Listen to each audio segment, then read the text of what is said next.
que no soy nada fotogénico. A mí me gusta hacer fotos, pero no que me hagas.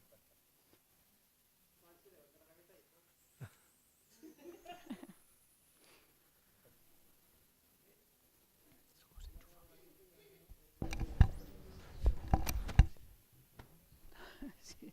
Es importante. 8:30, ¿no? ¿Me dijo? Y luego, como tú... No. Con las preguntas 8:30. Sí. Vale. Me manejo yo, sí. Vale.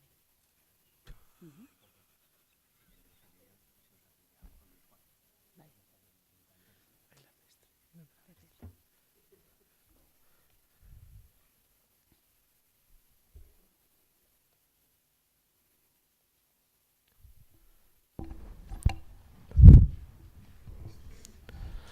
Muy buenas tardes a todos, sean todos bienvenidos. Desde hace unos años, la Delegación de Catequesis de la Diócesis de Zaragoza, en colaboración con la Acción Social Católica, venimos organizando un ciclo de conferencias anual sobre temas de interés en la evangelización, siempre desde un punto de vista de diálogo con el mundo y con la sociedad. Para este año hemos elegido el tema las ciencias humanas y la evangelización. El motivo de esta elección es que pronto celebraremos el 20 aniversario de la publicación del Directorio General para la Catequesis, documento que guía el quehacer educativo y catequético de la Iglesia. Una de las novedades de este directorio con respecto a otros documentos anteriores es que tiende una mano a las ciencias humanas, proponiendo un trabajo conjunto de educación integral de la persona. El diálogo con la psicología, con la pedagogía, con la sociología es un elemento transversal que está presente en todo el directorio. Desde la delegación hemos querido hacer presente este diálogo con las ciencias que estudian al hombre y su comportamiento en este ciclo de conferencias, porque creemos que más que nunca, y como nos recuerda insistentemente el Papa Francisco, hemos de construir esta cultura del encuentro, en donde la persona está siempre en el centro, con sus necesidades y con sus anhelos. Para este cometido hemos invitado a 3 ponentes que desde 3 perspectivas distintas nos van a ayudar a profundizar en este diálogo de las ciencias humanas y de la evangelización. La Delegación de Catequesis agradece al Centro Joaquín Roncal su acogida y a todos vosotros vuestra atención y participación. Sin más preámbulos, doy la palabra a don Juan Sebastián, profesor de Catequética del Centro Regional de Estudios Teológicos de Aragón y miembro del equipo de la delegación, que nos presentará a la extraordinaria ponente que nos acompaña esta tarde. Bien, buenas tardes a todos, bienvenidos. Gracias por vuestra presencia a este ciclo que inauguramos hoy y sobre todo gracias a María Eugenia Gómez Sierra que se ha trasladado desde Madrid hasta aquí, pasando por el Pilar, como no puede ser de otra manera, y para acompañarnos en esta tarde. Ha tenido además que buscar ayuda y apoyo para sus clases, con lo cual doblemente agradecemos el esfuerzo que has hecho en esta tarde. María Eugenia Gómez Sierra es laica consagrada, pertenece al Instituto Secular de las Cruzadas de Santa María y tiene como experiencia docente, actualmente es profesora de didáctica y contenidos teológicos y morales de la enseñanza en la Universidad Complutense de Madrid. Ahora, en este ratito que hemos estado antes con ella, nos ha contado además las gratas y experiencias que tiene en este cometido en la docencia con los universitarios en la Complutense. Y también es profesora del área de didáctica de la religión en el Instituto de Ciencias Religiosas de San Dámaso. Es doctora en Filosofía y Ciencias de la Educación por la Universidad Complutense de Madrid y también licenciada en Ciencias Religiosas, con lo cual, como veis, puede conjugar muy bien el motivo por el cual hemos llamado, que es para hablarnos de la pedagogía divina. Ella misma le ha puesto el título, tiende la mano a la pedagogía de hoy. Ella nos va a ayudar, acaba de comentar Sergio, que estamos celebrando el 20 aniversario de la publicación del directorio. Cuando el directorio en su tercera parte nos habla de la pedagogía de Dios, comienza con un texto muy bonito que os voy a leer, que es el texto de Oseas 11, 3 y 4. Yo enseñé a Efraín a caminar, tomándole por los brazos. Con lazos humanos los atraía, con lazos de amor. Y era para ellos como los que alzan a un niño contra su mejilla. Me inclinaba hacia él y le daba de comer. Con esta imagen preciosa nos habla el profeta de la relación de Dios con su pueblo. Hemos visto cómo Dios siempre toma la iniciativa y nos tiende la mano. En el Antiguo Testamento está plagado, la experiencia de Abraham, de Moisés, de los profetas es esta. En Jesús no solo nos tiende la mano, nos lo tiende todo. Y eso es lo que nos quiere ayudar a hacer ver hoy María Eugenia. Gracias por estar aquí y no te robo más tiempo, que el tiempo es tuyo y hemos venido a escucharte a ti. Gracias de nuevo y tienes la palabra. Muy bien. Buenas tardes. Muchísimas gracias por esta invitación a participar en este centro. Muchísimas gracias por la posibilidad de mostrar la belleza de la pedagogía divina y muchísimas gracias, Juan, por tomar ese pasaje bíblico tan elocuente, porque una de mis experiencias más bonitas es que se cumple en la vida de cada uno de nosotros. Abres tú la mano y se derrama tu gracia, como nos dice el Salmo. Y esperamos que esta tarde sea posible que Dios abra la mano entre nosotros y realmente se derrame su gracia. La pedagogía divina tiende la mano a la pedagogía de hoy. Y es que la pedagogía de hoy, como la pedagogía de todos los tiempos, lo que trata fundamentalmente es de responder a una tarea esencial en la vida, que es la de acompañar a un hombre inmaduro para ayudarle a crecer. La paideia griega, el paidos, era la acción educativa de acompañamiento que en el mundo griego se hacía para ayudar a otro a ser persona, para dotarle de humanidad, para llevarle a ser lo que Dios soñaba y proyectaba con él. No era ese el planteamiento griego, pero sí era ese el planteamiento de la educación. Los griegos distinguían dos tipos de maestros, de acompañantes: el que llevaba de la mano, el pedagogo, que enseñaba a ser hombre, y el que transmitía el saber, el conocimiento, que era el maestro, el que tenía el depósito en sí y lo transfería, pero no enseñaba a ser hombre. La pedagogía divina y la pedagogía de hoy, como la pedagogía de cualquier momento, se tocan y caminan juntas, porque la pedagogía de Dios no es ni más ni menos que un llevar de la mano para que alcancemos a ser auténticamente hombres, para que se haga realidad el proyecto que Dios soñó al crearnos. Dios nos crea y tiene un proyecto precioso sobre nosotros. Nosotros lo realizamos de manera imperfecta y no importa, porque Dios nos quiere, pero Él usa toda su pedagogía para que descubramos el proyecto maravilloso que Él tiene con nosotros. ¿Qué le ocurre a la pedagogía de hoy? Pues que los postulados de la pedagogía de hoy no se mueven en torno a la humanidad del ser humano.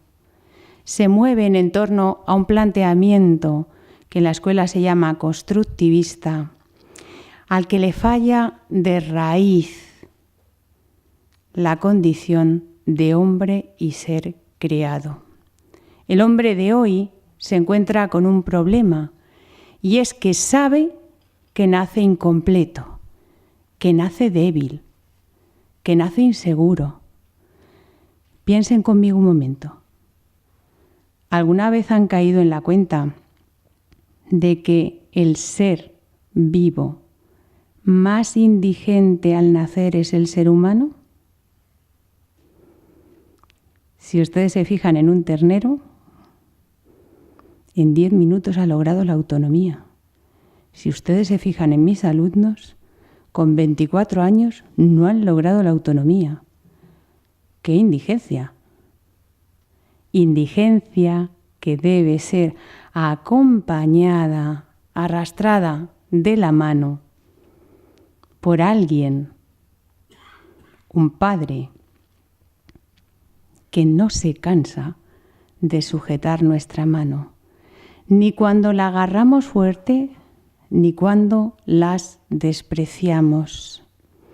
El hombre de hoy cree que se hace por la experiencia y que se hace por la interacción con el medio, y es verdad. Cuanto más experiencia tiene uno, más se va construyendo como persona. Cuanto más interactúa con el medio, más se va construyendo como persona. Pero no es verdad la raíz que acompaña, aparte de las pedagogías que hoy tenemos en las aulas, que hoy llevamos a la catequesis y que hoy deslumbramos, atisbamos dentro de la Iglesia. El hombre es un ser incompleto que ha de construirse poco a poco, pero que solo va a lograrlo cuando existe una visión antropológica que reconoce que el hombre es un ser creado a imagen y semejanza, y por tanto que el hombre es un ser referencial. Para que hoy se toquen, aunque sea con los dedos, como en la Capilla Sixtina, la mano de Dios y la mano del hombre, es necesario partir de una visión antropológica, teológica. Es necesario que el mensaje cristiano, que los contenidos con los que trabajamos se organicen de forma sistemática, teniendo un fin, un ideal hacia el cual vamos a dirigirnos. Y para que ambas pedagogías se entrelacen entre sí y se ayuden mutuamente, es necesario que introduzcamos nuevas metodologías donde sea fundamental un principio que en la escuela llamamos cooperativo y que en la Iglesia llamamos comunión, koinonía, con la misma tarea, con el mismo servicio, con la misma opción. Vamos a adentrarnos despacito en por qué es necesario para que ambas pedagogías se conozcan y se sirvan. Partir de una antropología cristiana. El hombre es un ser religioso. Existe una religiosidad en el ser humano, también en los ateos, también en los agnósticos, también en los creyentes. Su naturaleza por sí reclama lo trascendente.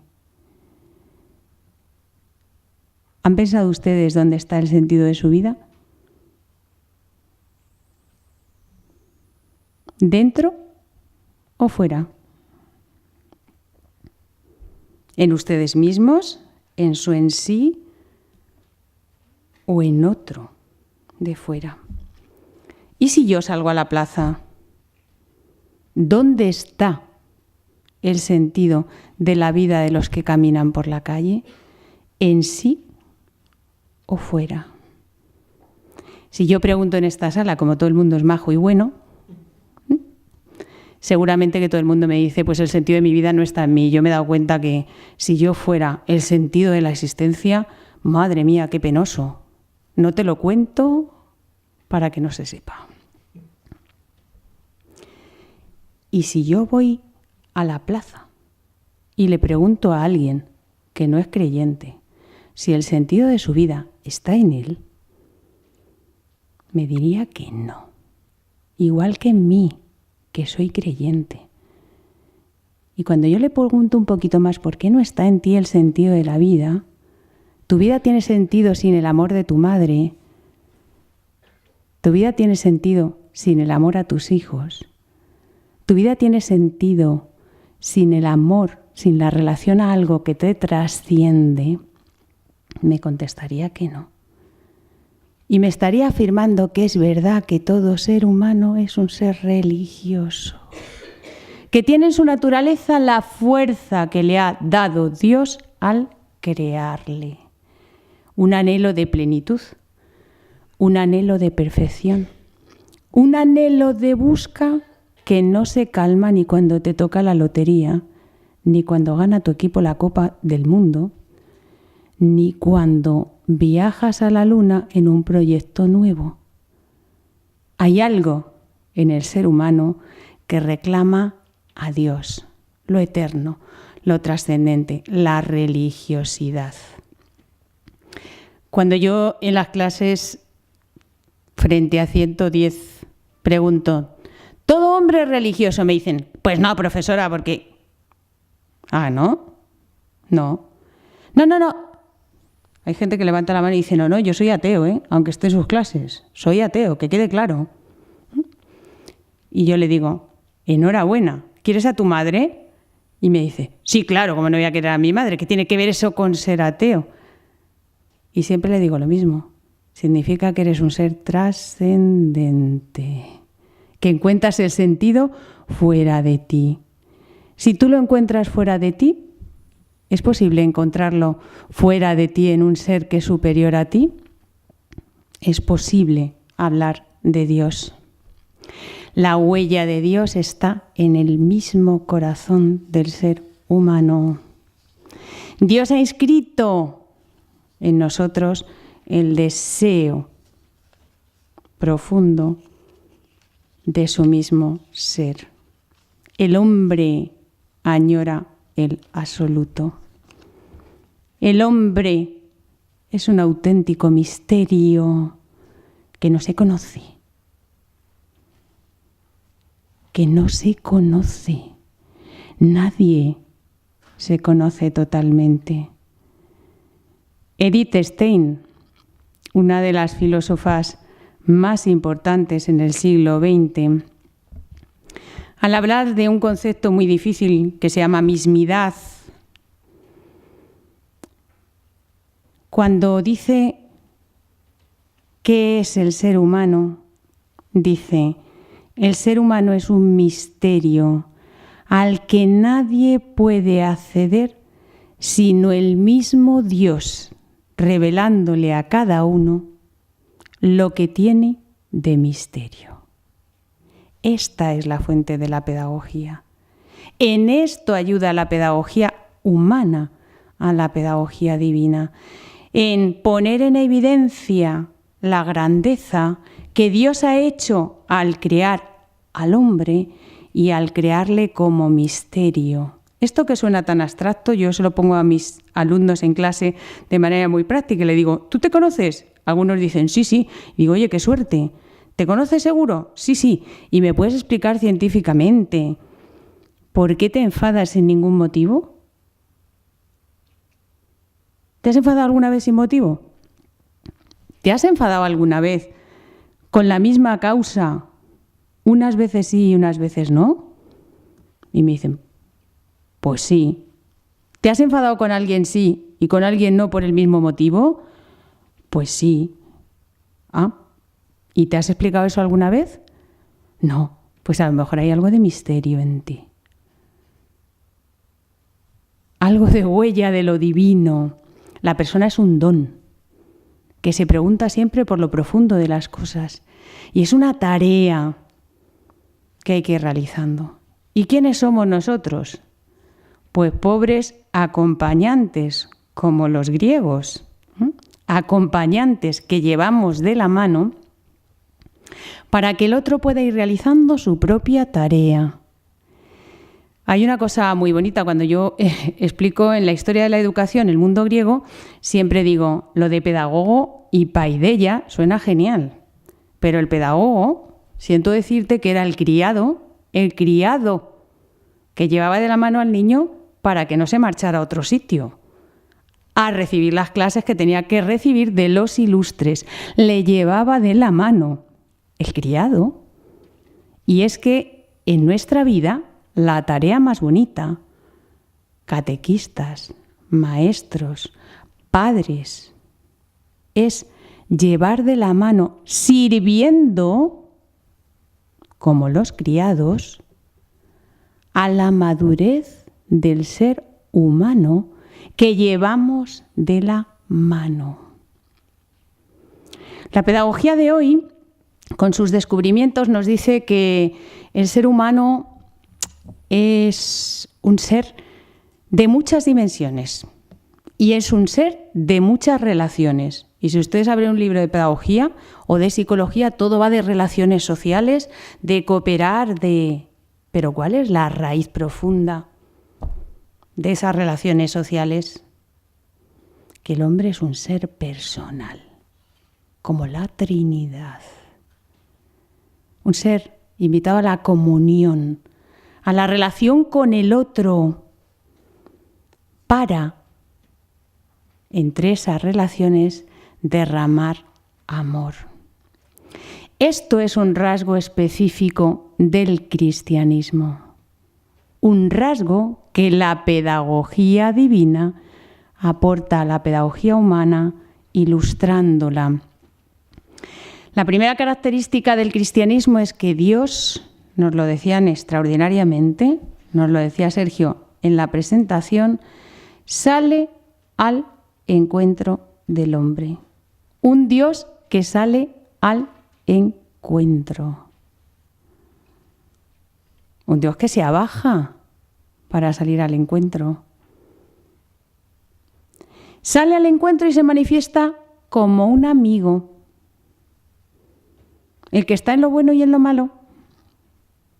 Y sale al encuentro para invitar al hombre a vivir en comunión con él. Y de esa comunión con él brota una experiencia que llamamos experiencia religiosa y que es tan personal que no se puede contar. Y dices, hombre, ¿y tú cómo dices eso, María Eugenia? Bueno, yo no lo digo, lo dice Santa Teresa de Jesús. Y acontecía a mí una cosa de tal naturaleza que si alguien me hubiera dicho que no era verdad, 1000 vidas hubiera entregado para asegurar que mentía. Eso es la experiencia religiosa. Algo tan profundo que acontece en el ser humano que cuando te lo cuento, no sé cómo contártelo. Porque es de otro orden, el sobrenatural. Porque Dios lo va haciendo en nosotros y lo va haciendo de tal manera que es incontable, inenarrable. Existe una conexión entre la religiosidad humana y el crecimiento del hombre. Por tanto, existe una conexión entre el ser humano y la educación que le ayuda a crecer. Una ciencia, un saber que le ayuda a crecer. El hombre tiende a la felicidad, tiende a la plenitud. Esto queda muy bien, aunque no lo terminamos de creer, ¿eh? Nos pasamos el día diciendo, el hombre tiende a la plenitud. Sí, pero ¿cuándo se alcanza la felicidad? ¿Cuándo soy feliz? Ah, bueno, el hombre tiende a la plenitud, porque Dios crea al hombre y le crea para la eternidad. Por eso el hombre tiende a la plenitud, lo que no quiere decir que la plenitud la vayamos a encontrar en la vida terrena, sino en la ultraterrena. Ese deseo que tiene el hombre de plenitud necesita ser acompañado. No sale de forma natural. Para alcanzar la plenitud tenemos que ejercitarnos y podemos recibir la ayuda de aquel que nos acompaña para nuestro perfeccionamiento. Porque el hombre se va perfeccionando. Se va perfeccionando con la acción humana, de ahí los saberes humanos, lo que nos ayudan, la psicología religiosa, que nos dice la imagen de Dios es esto, la pedagogía religiosa, que nos dice aprender en forma de religión es esto, la didáctica de la religión, que nos dice para aprender es necesario utilizar mejor este método. Eso es perfeccionamiento humano. Pero el perfeccionamiento fundamental del hombre no lo va haciendo la ciencia, lo va haciendo la gracia. Y en el acompañamiento lo que tenemos que ir haciendo es ser consciente de cómo nos cambia la gracia. ¿Qué podemos educar? Pues en catequesis, en enseñanza religiosa, en la familia, en la parroquia. Lo que podemos educar es la dimensión religiosa del hombre. Sí, pero ¿cómo desarrollamos la dimensión religiosa del hombre? Bueno, pues con un saber religioso, en diálogo entre la fe y la cultura, y con una fe religiosa. No es lo mismo el saber religioso que la fe. El saber religioso se aprende intelectualmente simplemente con que el contenido que se trabaje sea contenido religioso. Miren, urge que hagamos creyentes capaces de impregnar en la cultura la fe.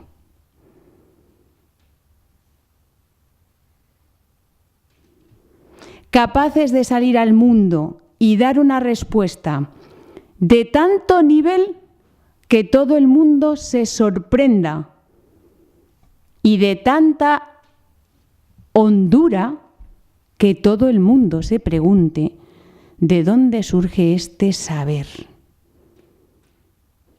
Urge. Es una tarea muy importante en la Iglesia. Es una tarea muy importante para la evangelización. Que yo sea tan buen profesional que llame la atención de los que trabajan conmigo y que encima sepan que soy creyente y que tengo fe. Yo, que me suelo reír bastante con mis alumnos, siempre les suelo decir: no se preocupen, que a pesar de yo ser profesora de didáctica de la religión, Dios también me puso 3 o 4 neuronas ordenadas. Y hasta soy capaz de pensar como todos los profesores que por este pasillo pasan sabiendo tanta pedagogía. ¿Por qué? Porque creemos que la ciencia es opuesta a la creencia. Un profesional creíble, creyente, suscita respuestas, preguntas. Yo no puedo, por fidelidad a la misión que recibí en el bautismo, no mostrar al mundo desde el saber la belleza de la fe.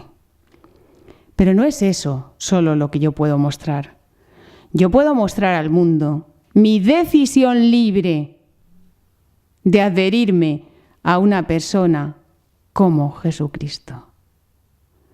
Mi decisión libre de seguir a Jesucristo porque es el modelo de auténtico hombre.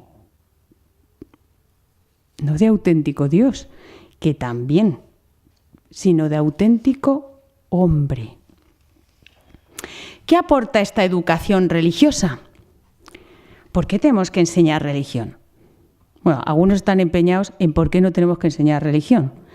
No dejan de encontrar razones de por qué no tenemos que enseñar religión. El problema es cómo van a encontrar ellos razones para decir que es auténticamente un hombre. ¿Por qué tenemos que enseñar religión? Porque la religión, lo religioso, da unidad al ser humano. Sí, hombre, mira, eso porque lo dices tú que eres creyente. Pero yo que soy ateo, pues tú que eres ateo tienes una dimensión física y te crecen los pies. Hasta ahí, de acuerdo. Tú que eres ateo tienes una dimensión afectiva y te sienta mal cuando alguien te desprecia. Hasta aquí, de acuerdo. Tú que eres ateo tienes una dimensión social y de vez en cuando sales a comer con tus amigos. Hasta aquí, de acuerdo. ¿Y qué pone en orden todas esas dimensiones? ¿Cómo se relacionan? Y me dirán, ¿y cómo se relacionan? Pues se relacionan a través de algo que da unidad al ser humano, que no es ni más ni menos que la acción del espíritu. La dimensión religiosa da unidad a la persona, porque el espíritu une.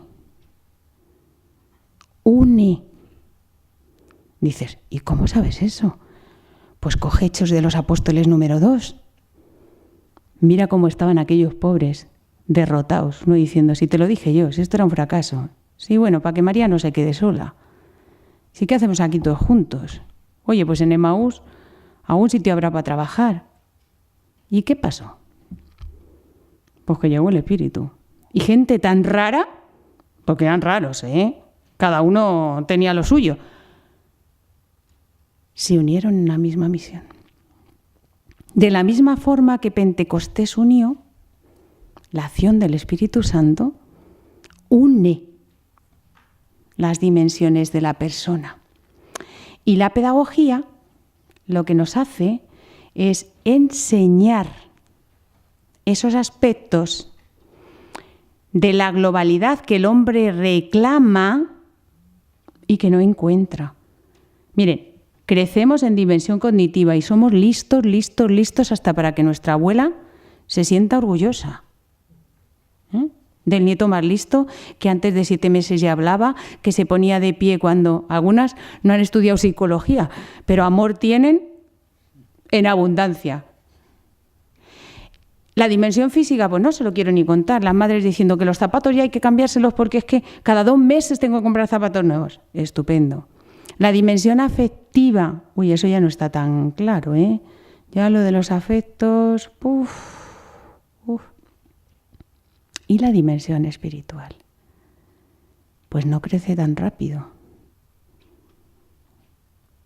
No crece tan rápido, pero cuando crece, pues cuando crece a todos nos llama la atención, porque me pueden decir alguno de los que estamos aquí sentados, ¿a quién no le ha llamado la atención la Madre Teresa de Calcuta?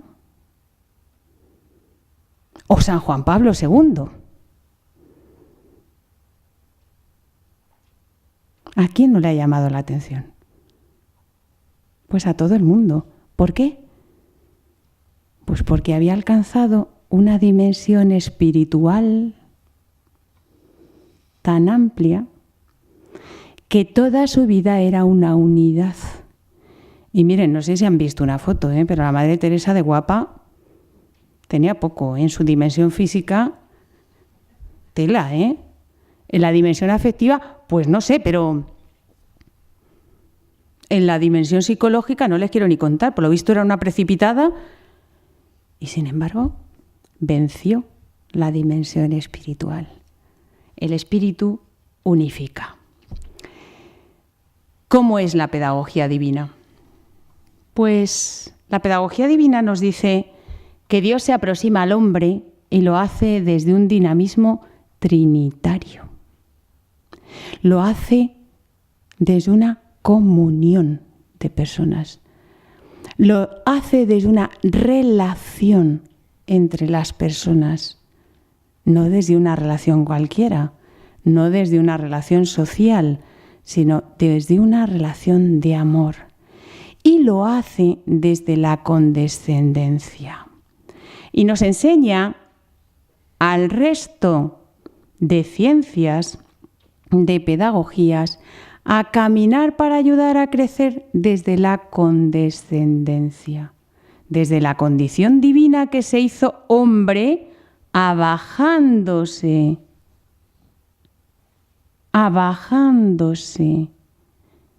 para que profesores, padres, catequistas, nos demos cuenta que para que uno crezca, yo cuando le acompaño tengo que abajarme. Siempre les cuento a mis alumnos una cosa que me impresionó mucho, de un profesor maestro de pueblo. Yo fui a un colegio público porque mis padres no tenían para más, no había opción. Vivía en uno de los barrios, vivía y vivo, más marginales de Madrid. Y todos éramos hijos de gente sin ningún recurso, donde Dios había plantado los mejores profesores del mundo, que pretendían enseñarnos a ser hombres. Y recuerdo que había un profesor que yo nunca le entendía cuando decía la siguiente frase: lo mejor de un maestro es que sea de tal manera que esté contento cuando la sombra de su alumno, que haya crecido tanto, caiga sobre él. Fíjense lo que estoy diciendo, si había entendido bien lo que era la condescendencia. Un maestro está para ayudar a que su alumno crezca y le haga sombra. Nunca le entendí. Y además yo me planteaba eso, yo soy penosa para el dibujo, y decía, ¿cómo será eso de las sombras? ¿Y cómo caerán las sombras? Hasta que ya me di cuenta que no era buen maestro el que no deja que la sombra de su alumno caiga sobre él, sino que quiere que su sombra caiga siempre sobre la del alumno. Y pensé, pues como es Dios, pues Dios es como el maestro de mi colegio. Su sombra, porque está bajito, el último o el penúltimo, según leamos, en el plan de ayudar a otro a crecer, en la condescendencia. En la pedagogía divina con eso se aprende que Dios actúa en el interior del hombre y que Dios transforma. La pedagogía divina y la pedagogía humana se complementan, se enriquecen. Sobre todo cuando la pedagogía humana descubre que Dios invita al hombre a vivir en comunión con Él. Que la tarea del hombre no es ajena, munus, de ahí viene comunión, a la tarea de Dios. Cuando tiene en cuenta que la condescendencia consiste en establecer unas relaciones interpersonales de tal manera que yo sepa ocultarme para que el otro aprenda a crecer. Y no tenemos que tener miedo a que esta pedagogía con estas características nos ayuden a educar la fe, nos ayuden a sistematizar, a buscar el método, a buscar estrategias, a buscar formas de acercarnos. En esto el Papa es un experto, no tiene miedo, no tiene miedo. No sé, los métodos le vale cualquiera. Pero si se han fijado cuando habla, él tiene unos presupuestos que tienen que ver con la pedagogía divina. La pedagogía divina no es solo una pedagogía trinitaria. es una pedagogía que tiene un punto muy fuerte en Jesucristo, en una pedagogía concreta, la pedagogía de Cristo, en la cual Dios hace visible su plan salvífico. Y de esta pedagogía cristológica sacamos dos rasgos fundamentales que todo educador debe utilizar. Jesús muestra cómo es el Padre con palabras y con signos. Cualquier pedagogía humana debe mostrar cómo es el Padre con palabras y con signos.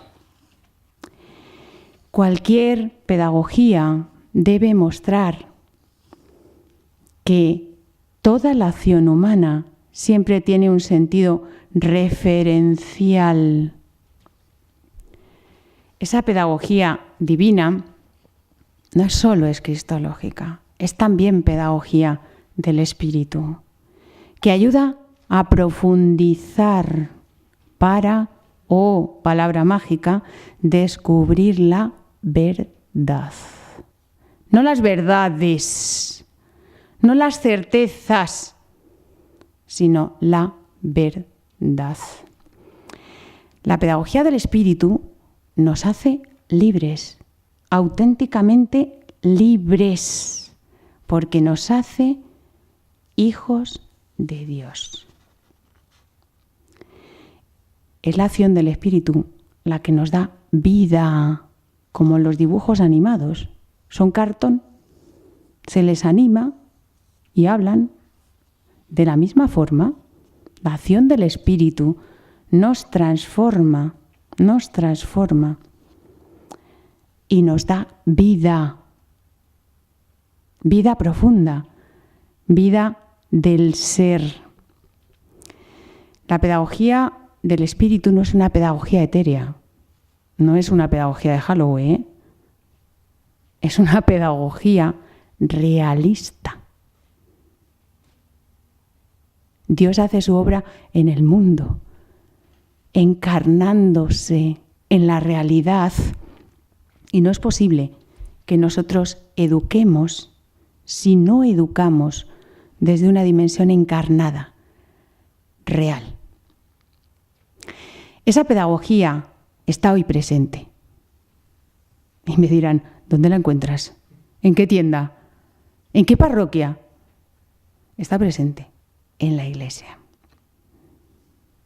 donde se hace visible la acción salvífica del Padre. ¿Y cómo puede estar presente? Pues con un amor maternal, el que Dios nos tiene a los hombres. Volvamos a la cita que nos ha presentado Juan. Te cuidé como una madre. Podemos ir a otras citas también del profeta. Te llevé dentro y te sentía tan profundo que conocía tu ser. Una iglesia que anuncia, que celebra, que vive según la pedagogía que proviene del Padre y del Hijo. Con esta pedagogía trinitaria sacamos unos rasgos específicos de la pedagogía divina para aplicar a cualquier ámbito de la educación de la fe. La condescendencia, el realismo, la encarnación, la integralidad, la unidad, el amor y, el único del que no he hablado hasta ahora, la compasión en la relación educativa. Compasión, el acompañamiento de los padecimientos que nuestros niños, nuestros jóvenes de hoy tienen y que no alcanzamos a ver. Vivimos en un mundo muy dramático, donde es necesario que la luz del Padre sea visible, y solo lo va a ser cuando nosotros seamos capaces de vivir con pasión el acompañamiento de los que se han puesto a nuestro lado. Cuando el prójimo sea aquel al que yo tiendo la mano y del cual recibo la mano para que, entroncándose ambas manos, no exista separación entre la suya y la mía, siendo posible lo que nos grita el Papa, la cultura del encuentro. Pero no de un encuentro como los de ahora, para vernos todos, para pasárnoslo bien, sino de un encuentro profundo, el de la comunión, el de la koinonía. La pedagogía actual también tiene algo que decirle a la fe. Reaviven ustedes, educadores de la fe, la dimensión comunitaria. No vayan como francotiradores, a pesar de que vivamos en la cultura del individualismo. Tomen conciencia de que educar la fe es generar un sentido de educación permanente. No lo agoten en 2 años, en 3, en un proceso catequético y lo sepultamos. Descubran ustedes el valor de lo cooperativo, que los apóstoles trabajaban juntos, aunque se peleaban, y se peleaban porque lo dice la Biblia. Y aprovechen ustedes el carácter de universalidad que tiene la fe. Muchas gracias.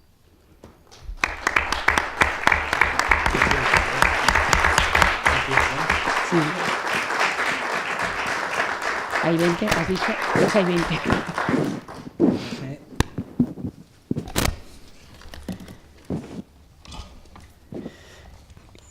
No sé, María Eugenia, si eres profesora de educación o de matemáticas, porque tanta precisión. Le he dicho, hay 20 más o menos. Acaban de dar I-20 en el reloj de Londres. Bien. Bueno, gracias por tu... Además de buena profesora, es como si nos estuvieras narrando un cuento, ¿eh? Ha sido así. Tiene una voz bonita, ¿verdad?, que también acompaña y ayuda, además de la claridad. Bueno, pues ahora, a partir de estas provocaciones, que siempre son las aportaciones de aquellos que se sientan en una mesa, pues estamos abiertos a preguntas para María Eugenia o alguna cuestión que queréis que pueda desarrollar un poquito más. Como ha sido tan puntual, pues tenemos todavía un cuarto de hora generoso para vuestras preguntas.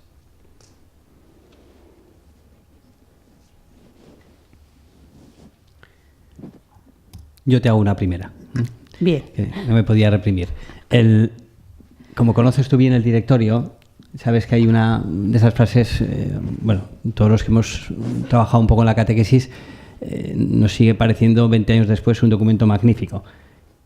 Y esas frases gloriosas que tiene, aparte de esa doble fidelidad de la que habla a Dios y a la persona, de la que de algún modo pues nos has hablado, hay una que dice evangelizar educando y educar evangelizando. Nosotros detectamos, los que hemos llevado un tiempo y con Sergio lo hemos hablado y en la delegación de catequesis, que a veces en estos últimos años ha habido a veces, no sé si como reacción a otros excesos anteriores, pero un cierto desprecio por la experiencia humana a la hora de la enseñanza de la fe. No sé cómo ves tú esto. Y si a lo mejor no estás de acuerdo con este análisis que hacemos, pero sí. Cierto desprecio, o al menos no la importancia que debiera tener.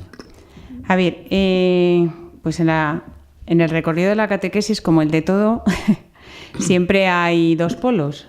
durante mucho tiempo se optó por, bueno, durante mucho tiempo no, pero durante tiempo se optó por cargar las tintas, por así decirlo, en la experiencia humana. Parecía que aquello no resultaba, porque nosotros siempre medimos con catálogo de éxito como si se tratara de una cosa medible y observable, cual la ciencia, la evangelización. Y entonces yo creo que ahora se ha ido al extremo contrario. Vamos a abandonar la experiencia humana o vamos a centrarnos menos en la antropología o en el aspecto humanitario de la catequesis para destacar fundamentalmente en la catequesis los elementos de la trascendencia, la acción de Dios. Bueno, yo creo que he querido dejar claro aquí que el Dios cristiano es un Dios encarnado, que la experiencia catequética es una experiencia humana y divina a la vez, y que la educación de la fe no se puede prescindir de la experiencia humana, porque es en la experiencia humana donde Dios obra. Es en el hombre, no se puede separar la acción educativa que va haciendo Dios y la acción educativa que va llevando el hombre. Es en un ser humano donde se produce el crecimiento de la fe y donde se produce la educación de la fe. Y no es educativo aquello que no parte, también estaba apuntado ahí en el realismo, de la situación del sujeto. En la evangelización hay que partir del sujeto. Hay que acompañar al sujeto y hay que ayudar al sujeto a descubrir su vida a la luz de Dios. En la universidad vemos pues la cruda realidad de cómo están nuestros jóvenes.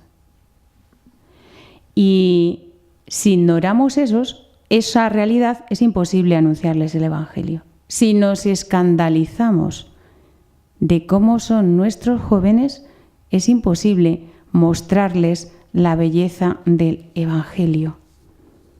Yo, entre los alumnos que tengo, he tenido y tengo alumnas que tienen experiencias contra la vida, que tienen experiencia contra sus padres, que han maltratado o que han sido maltratados.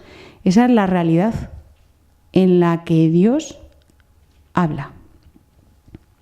Contando el otro día en una clase lo que era la experiencia religiosa, para que más o menos me entendieran, levanta la mano una chica y me dice: ¿eso que estás diciendo le puede pasar a una persona mala?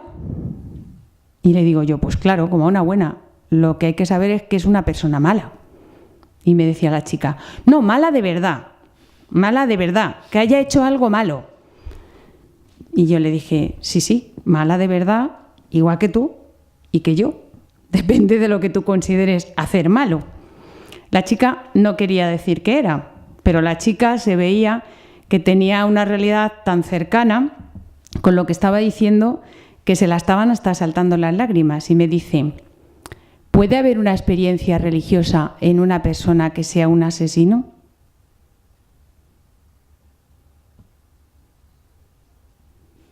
Y yo le dije: ¿conoces a una persona que sea un asesino? Y me dijo: sí.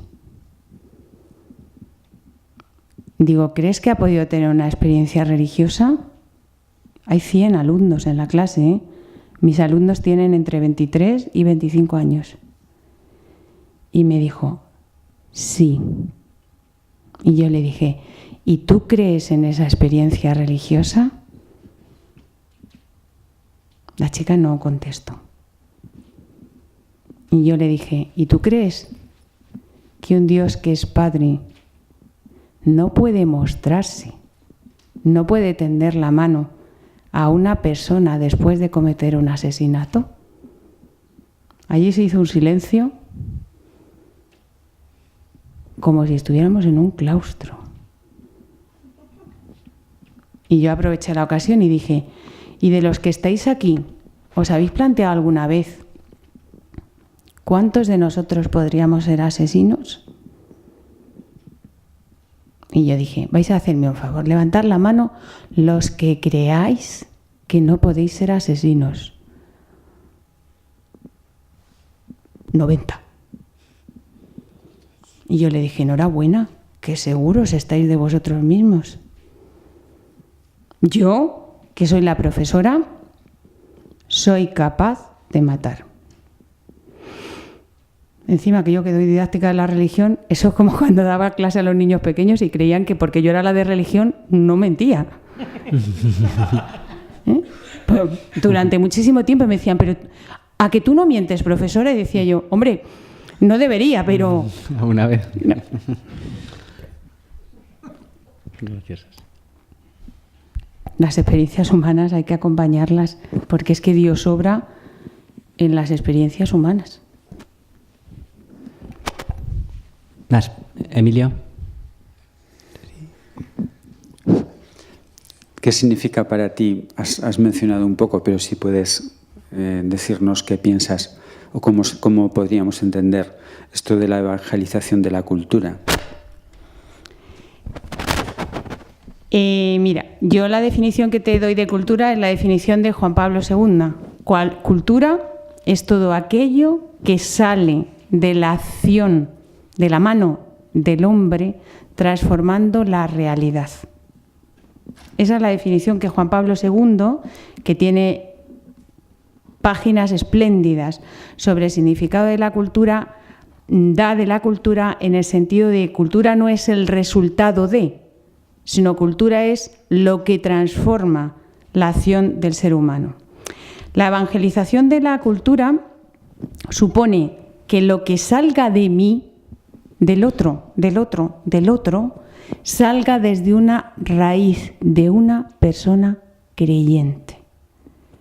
Ser creyente implica sacar de sí algo que no tiene la raíz exclusivamente en mi inteligencia, en mi potencia, en mi saber, sino en la acción que Dios pone en mí, aunque salga de mis manos. Esa es la cultura creyente. A mí me parece que esto debe ser un interrogante muy serio para la Iglesia. No se trata de que pintemos como Velázquez un Cristo que llame la atención. Se trata de que en cada realidad que estemos exista una respuesta del ser humano desde una conciencia creyente. Para eso, lo primero que tenemos que hacer es tener conciencia de creyente y cambiar la idea de que creyente es el que va a misa y practica. Y ahí se acaba mi compromiso creyente. Bueno, damos un paso más, no se acaba ahí, sino que yo tengo una dimensión social y entonces hago cosas buenas. Que no se trata tampoco de eso. Se trata de que toda la acción creadora, co-creadora, para ser precisos, porque aquí hay teólogas de renumbrón, en la sala, toda la acción co-creadora del hombre es una acción de Dios sobre la obra creada. Esa es la evangelización de la cultura. Es algo muy profundo, muy serio. En la profesión debemos de llevar un referente creyente. En la familia, en la diversión, en todos los sitios. Eso es transformar la cultura y evangelizar la cultura. Ni más ni menos. ¿Es fácil? No. ¿Es posible? Por supuesto. ¿Cómo se puede hacer? Primero, teniendo conciencia de que la creencia implica toda nuestra persona. No solo nuestra experiencia religiosa, no solo nuestra vivencia religiosa, sino todo nuestro ser. Es posible. Lo han hecho personas de otros siglos donde había tanta dificultad como nosotros creemos que hay ahora, ¿eh? Porque creemos que ahora es el mundo más difícil. Bueno, pues vayamos a la época de los filósofos ateos del siglo XIX. Anda, que como para hablar con ellos, menudo saludo, al que no se le había muerto Dios estaba apareciéndosele como en el espíritu, y el que no creía que estaba en el subconsciente. Si somos auténticamente creyentes, la cultura que sale de nuestras manos es creyente. No sé si he contestado, más o menos. El Monse.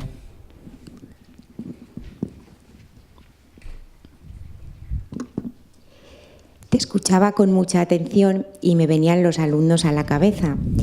Y entonces yo sí que te quería preguntar, cuando nos estabas hablando del constructivismo y nos estabas diciendo también que el hombre se va haciendo a partir de experiencias, es cierto que desde la escuela tú les vas dando experiencias de interiorización, de encontrarse primero con ellos mismos, pero en esta sociedad de tanto ruido y donde los padres a veces no te siguen, ¿qué poder hacer?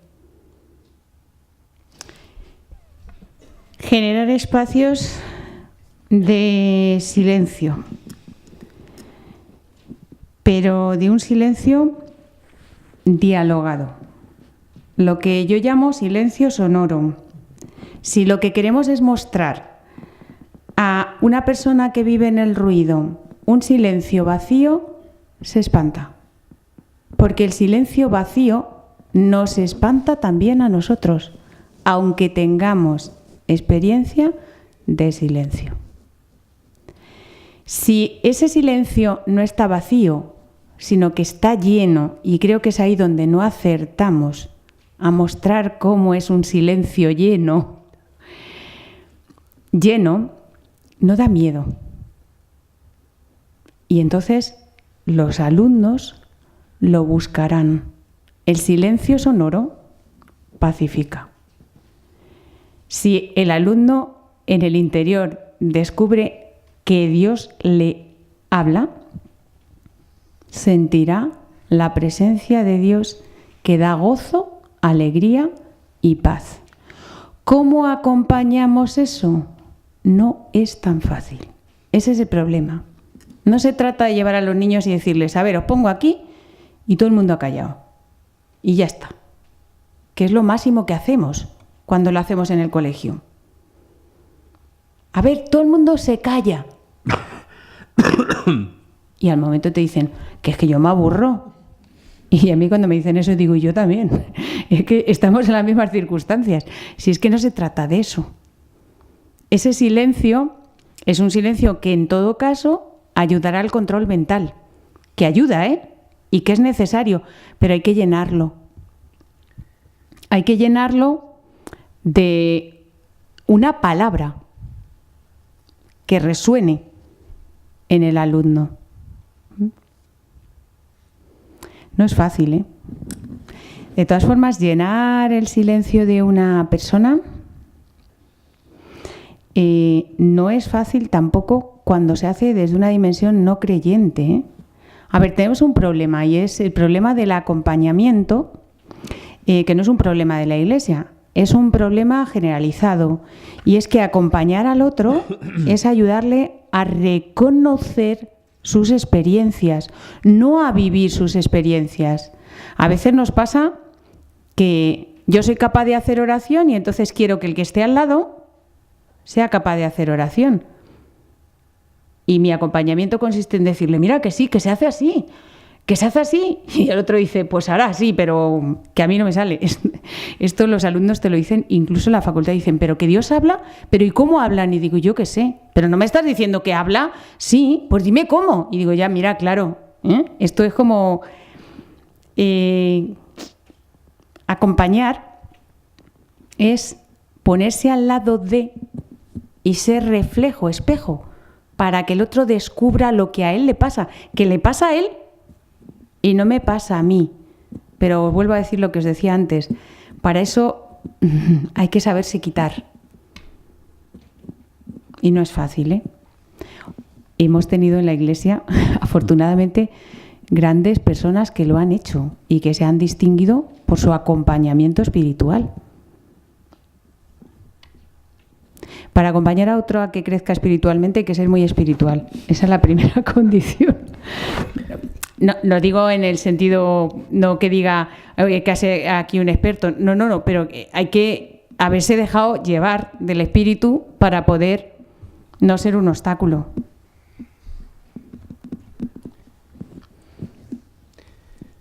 La última, Rosa. Espera. Ahora que estabas diciendo lo de acompañar, yo estaba viendo que para acompañar a los niños estamos todos dispuestos y los niños se dejan acompañar. Pero yo el problema que veo es que exige tanto el ser acompañado, que no hay gente que se deje acompañar, y luego me parece que también hay carencia de experiencia, porque también hay pocos dispuestos a acompañar. O porque les cuesta trabajo, o porque no ha habido experiencia, y luego el otro, el no dejarse ser acompañado. O sea, yo al niño le doy catequesis, pero a mí que no me vengan a guiarme. Ya. Esa es la forma que más o menos estamos siguiendo ahora. Y a mí eso me preocupa también, de que no haya gente dispuesta a acompañar y que no haya gente tampoco dispuesta a dejarse acompañar. Eso dice mucho de nuestra Iglesia, pienso. A ver, los niños y los jóvenes no es que no se dejen acompañar, es que quizá no sepamos cómo acompañarles, porque no les podemos acompañar desde nuestra experiencia espiritual que ellos no tienen. Hay que partir, eso sí lo he intentado explicar, de la realidad que ellos viven. Entonces, no es que no se quieran dejar acompañar, es que no se saben aclarar. A ver, yo les decía a ellos una experiencia de la semana pasada. Yo, además de dar las clases en la facultad, ofrezco distintas actividades a los alumnos que no tienen nada que ver con la clase. Tenemos un grupo de cuentos bíblicos y hacemos material de cuentos bíblicos, y yo les ofrezco catequesis de confirmación. Y bueno, pues yo tengo un grupo de catequesis de confirmación y aparecieron unas alumnas nuevas al grupo de catequesis de confirmación, y yo les pregunté que por qué iban allí, delante de todo el mundo, que si lo querían contar. Y una de las alumnas dijo que había tenido una experiencia tan negativa, dura en su vida, que había dejado de creer en Dios y que se estaba preguntando si había hecho bien en dejar de creer en Dios o que si se estaba equivocando. No dijo nada más. Se la veía en una lucha permanente. Y otra de las alumnas dijo que había tenido una experiencia tan negativa, le había dado un ictus cerebral, que te lo imaginas en las señoras de 90 o de 70, pero no te lo imaginas en una universitaria. Y a partir de ese momento ella empezó a creer. Entre las dos se dieron la respuesta, y la chica primera acabó diciendo que ella había perdido a su madre por un ictus cerebral de repente, y que por eso había dejado de creer, porque no podía creer en un Dios que... ¿Cuál era el problema? El problema es que la chica no sabía aclararse por qué ella había dejado de creer en Dios. ¿Cómo la acompañas? Esperando que ella haga luz en lo que a ella le ha acontecido y ha hecho tambalearse su relación con Dios. ¿Cómo acompañas a la del ictus? Esperando a que ella se aclare de cómo es posible que el sufrimiento la haga acercarse a Dios. Las experiencias son tan diversas que no sabes cómo acompañar. Aquí no hay un modelo. Lo lógico es que tú vayas a catequesis, saques tu tema, des el tema, se vayan, la semana antes hagas una preparación intensiva para la catequesis de confirmación, se confirmen y nos hagamos la foto, eso sí, y ya no nos veamos más. Entonces no estamos acompañando la realidad, porque la de la madre y la del ictus necesitan comprender el signo que Dios ha hecho en su vida, y yo no se lo voy a poder contar si a mí no me ha pasado. ¿Cómo la cuento yo a la del ictus? ¿Cómo es la realidad? Si a mí no me ha dado. Tendré que ayudarla a crecer, a discernir cómo eso pasa. No es fácil. Eso sí que nos pasa, ¿eh? No partimos de su realidad. Pero yo no sé, ¿eh? Es que aquí hay expertos en catequesis y yo que no soy de catequesis, a pesar de pertenecer a ese departamento, cualquiera dice nada aquí del acompañamiento. Bueno, pues lo que has dicho está muy bien y te damos las gracias de nuevo, María Eugenia, por tu aportación, por tu claridad, a la vez que sencillez y profundidad. Y bueno, y que Dios te conserve esa voz tan dulce, que seguro que también llega y alcanza a los alumnos como nos ha llegado a nosotros esta tarde-noche. Pues buenas noches a todos y os emplazamos al próximo lunes, día, que lo tengo que mirar, 14, que nos espera, esperamos nosotros a Miguel López Varela, que es miembro del Pontificio Consejo, un sacerdote de Santiago, que nos va a hablar del aprendizaje transformativo, dejarse transformar para crecer. Va a ser pues como una continuación a este tender la mano que nos ha dicho hoy María Eugenia. Pues gracias por por cogernos la mano que te tendimos y tendérnosla tú ahora con tu aportación y tu sabiduría. Te damos un aplauso y nos vamos. Muchas gracias.